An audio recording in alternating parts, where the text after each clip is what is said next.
కడియం కాంగ్రెస్ గూటికి వెళ్లడంపై బీఆర్ఎస్ నేత పల్లా రాజేశ్వర్ మండిపడ్డారు. వెన్నుపోటు నేత అంటూ ఘాటు విమర్శలు సంధించారు. ఏఐసీసీ నుంచి ఇటు పీసీసీ నుంచి మీరు పార్టీలోకి రావాలి, తెలంగాణలో కాంగ్రెస్ పార్టీని బలోపేతం చేయడానికి మాతో కలిసి పనిచేయాలని చెప్పి ఒక ఆహ్వానం నాకు ఇచ్చారు.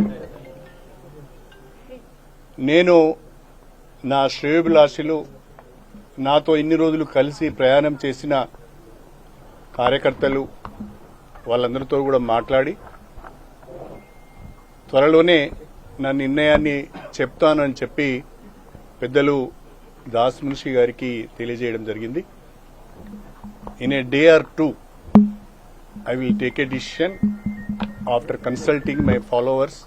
కడియం శ్రీహరిని గెలిపిస్తే ఆయన ఇలా మోసం చేసి దగా చేసి కుట్రపూరితంగా పైసల ఆశతో డబ్బులు తీసుకొని ఇలా పదవులు తీసుకొని ఇలా బీఆర్ఎస్ పార్టీని అదేవిధంగా తెలంగాణ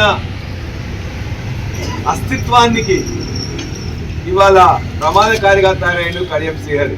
ఇవాళ ప్రజలందరినీ కూడా అహంకారంతో మోసం చేస్తూ ఏ పార్టీ అధికారంలో ఉంటే ఆ పార్టీకి అంటగాగుతూ తనేదో నీతివంతుడుగా అని చెప్పేసి అందరితో చెప్పుకుంటూ నీ నీతివంతుడు, నీ కథలన్నీ కూడా అందరికీ తెలుసు. పదవులు ఎన్ని కావాలో అన్ని పదవులు కూడా ముఖ్యమంత్రిగా ఆనాడు కేసీఆర్ గారు ఇచ్చిండ్రు. ఆనాడు ఎన్టీ రామారావు ఎన్ని పోటు పొడిచినావు, నీకు ఇంకా ఈ వయసులో ముసలితనానికి ఇంకా నీకు పదవి కావాలని, ఇంకా పైసలు సంపాదించాలనే దురాశతో ఉన్న నాయకులందరినీ పంపిస్తున్నావు.